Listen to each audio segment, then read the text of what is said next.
Hey everybody, I'm at We Playlist. I'm so excited. We just got our first sponsorship by them. We're going to take you around the store to show you some of their basic products so you can get a basic understanding about them.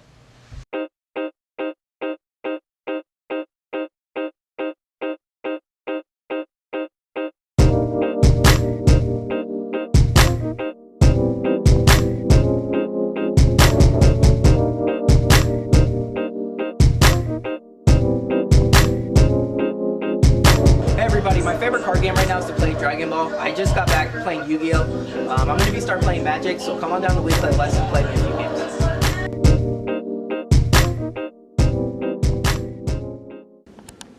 Hey everybody, just got back from playing locals. We did our 2 out of 3 on Thursday, I believe.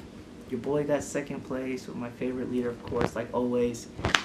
Right now in the meta, I feel like it's been like the hardest for my leader personally. Of course, I make a lot of deck profiles of him, but the only reason why is because he's my favorite leader, and I want people to get into the card game and not play Shamron, not play Janemba, not play a lot of cancer decks right now in the meta because of that reason. So you can come in and play and have fun and learn how to play Dragon Ball the right way.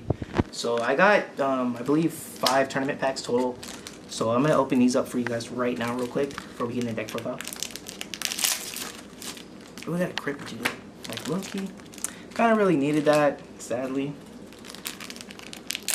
I don't think I have a playset. I got a full... Ooh, I got a full Janemba. And, I don't know why I always pull Janembas. I got a 2-star ball, foil. Oh, fuck. Yeah, I got the Yamcha, dog. Got my money. So, got a Boma foiled out. I don't know why I keep getting foiled. Where's that foil 17 at?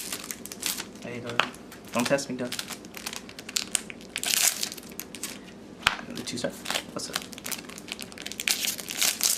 Oh, shit. I'm pulling the heat. Yeah, dude. Oh, damn. Dog, really? I couldn't even... I guess I can get a 17, but last time I did get one. And it's a... Whatever. It's fine. It's not a big deal. So... Pretty good. Yeah, I mean, dude, fucking... I don't know. I mean, the only thing you can do is pull, like, more Janembas at that point. And I still got a golden free. Like, literally, dude, me pulling foils is just insane. Like, your odds of you doing this is, like, extremely hard this month. So I think there's, like, 10. So I already pulled, like, 70%. So unless you're going to do 80 to 90. So, but enough with that. We'll talk about that in a minute. So, like I said, Vegeta. Here's the side deck for him. I can't show you my points. You guys will be trying to steal these things, man. I also did play the Ultimate Fusion. Vegeta, reason why is because of the meta. My deck is really good getting to turn 4, 5, and 6. If it goes to 7, I'm pretty much going to have game at that point, and anyone that plays against me will tell you that. I did decide to sideboard in the Jiren's. The reason why is because I want to tech battle active cards. A lot of my opponents I've been seeing lately have been playing cards with, that are battle active. And for me to force in the gate, not just to swing at later, but to swing at their battle cards, puts a different pressure on them to really be scared to think of next turn as well. Because I run 2 and I can always lay 1 down for energy in my Vegeta. Here was my MVP again. This Goku right now in the meta is just extremely well. I played a lot of people that played 1-drops. I played them against everybody in tournament, and it made that much of a difference. I did go, I went 2-0, and then when it came to the last round, I got swept. But to be honest with you, it was against Brian. So, I mean, that man's just ridiculous. Go check out his YouTube channel. I'll leave the description in the box. And if I didn't have these, man, he would have just completely annihilated me. He did, but it just made it that much easier. I did play the 2 Focus Mind Sun Gohan. I really didn't play him in this deck. I just had him just in case I needed to search to lay down energy for blue for Vegeta. I'll tell you what he does in a minute. So that's the reason why I sideboarded him. Digging Deep Vegeta is always a good choice. 20k. You can help Awaken on turn 3. Play him.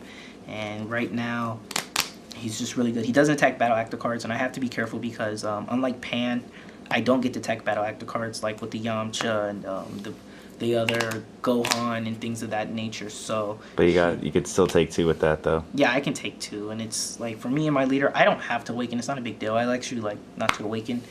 I did run 3 ready to fight Son Goku. Searcher. Yeah, he's I play a lot of Universe, so it's not a big deal. I didn't really feel like playing the Yamcha this time because of the fact I just didn't like trying to pay 2 red energy. That's the only thing that really sucks about the Yamcha, which I just pulled right now. But He's good. Even if I whip, it's fine because like my deck runs on low cards in hand, and it's even better when you leave me with 2 cards because those 2 cards I'm going to use to probably draw up to like a total of 4 to 5 cards next turn. Yeah, specify cost. Yeah. One Senzu Bean, shout out to John. He got me my Senzu Bean finally, so thank you, my man. I appreciate for everything you've done for that. I was able to sideboard it in. I already had an extra one just in case, but I like yours because yours haven't been touched and they're always pretty and fresh. So we're going to go into the main board, and I will get to the leader in a second, and I'll show you why. I do play 2 Planet M2s. The reason why is because, like I said, a lot of people are playing cards with 5k, so it can get rid of your Kami, your Dende, and for that reason already going into it, I can swing at it, and it makes my opponent feel helpless. A lot of people try to play cards. Since we're in this meta where energy, people are trying to affect energy, and going into next meta as well. So this guy, I don't have to worry about him leaving the field unless they're playing that new Vegeta card that takes off field. And no one's going to run that. You have to be... Pops 1-drops. Yeah, and stuff. But this guy just gets them off. 3 Senzu Bean. I did put 4 in the deck later on in tournament, and I will explain the reason why. And you guys will see that in the gameplay later on in the future. Like I said, I don't like playing 4, but I had to out of the 2 out of the 3 because everybody brought side deck. So this was a lot more competitive. You just really couldn't make mistakes, so I did have to run 4, but like I said, I will go into the game playing 3, not trying to rush, just use these guys to play more battle cards, so then I can have more energy long-term wise, and you'll see what I mean by that later on. 4 of my negates. I play a blue leader, so automatically it's smart for me to play this, get 2 energy back. I always feel like a hypocrite when I make my deck profiles now because I like the Whis, but it is better to have the Awaken ability when I'm at 5 life as well, so it makes my opponents sometimes worry to not attack me. 4 of the Roshis. You already know what he is. He's yellow. I can lay him down. He also helps my leader long-term wise. It really doesn't matter what I lay down. People think because I get to lay down what I want. It's not, because I have to play for future. This is a leader you have to prepare for the future. It's not like something you get to play right now or things of that nature or a control board. This leader is all about the future, and a lot of people don't understand that because of that fact. It makes it that much harder when you're charging your energy. But for me, I already have a game plan, and I'll show you guys how to play the leader the right way for long-term wise, and that's why I do really well with it.